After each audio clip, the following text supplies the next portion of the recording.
Remote sensing in archaeology has been one of the first experience of remote sensing in general, because when we are interested in archaeology or cultural heritage, the availability of very detailed information is mandatory. That's why we have in the last decades, 15 years, long experience in the fast development of space archaeology.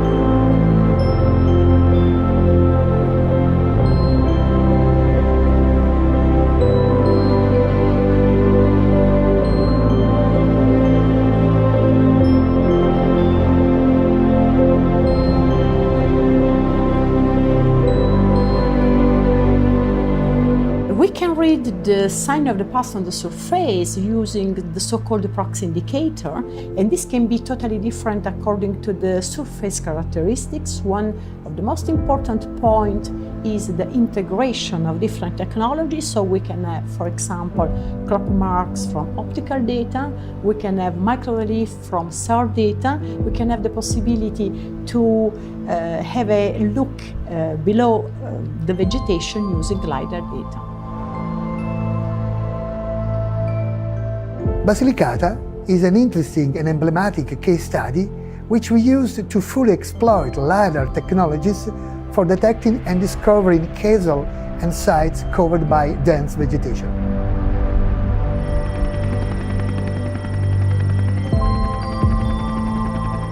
So using a specific filtering, we can have the information relating to the different levels, the canopy, under canopy, and even the presence of micro-relief.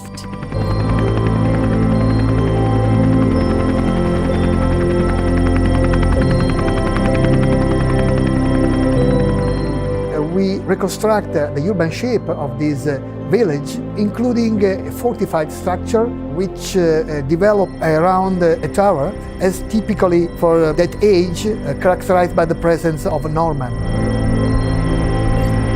Cisterna is very important also from the historical point of view, because it was at the period of Frederick II, so with a long, important history, but unfortunately his history was very short.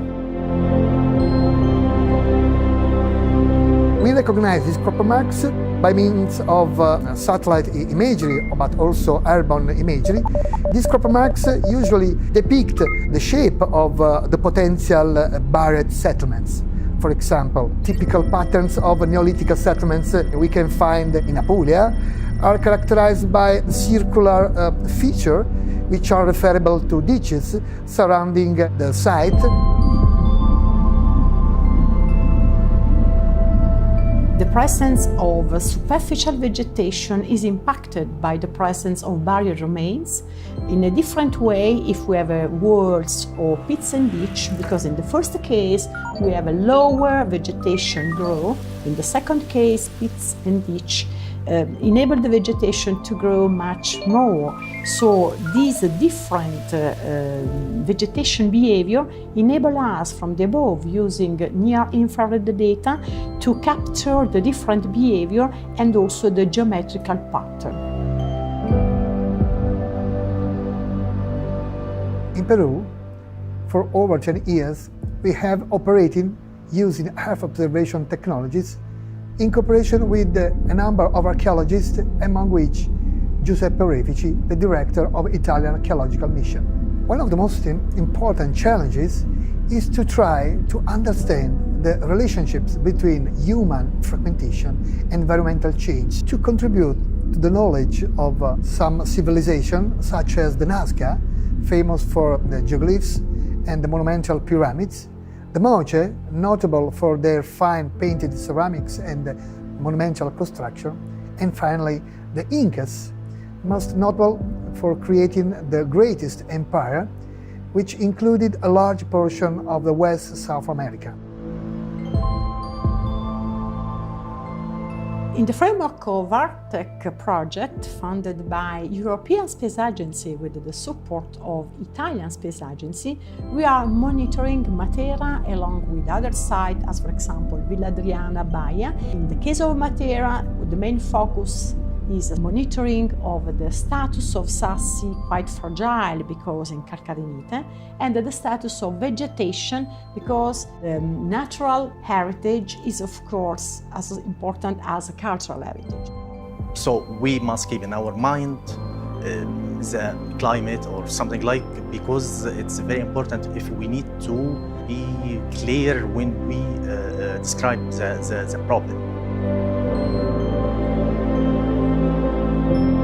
Now we are in the golden age of space archaeology because we have a lot large availability of data, moving from Iconos, QuickBird and SAR data. So we have a huge data set that enables us to acquire information on the past, and we can update these for the present.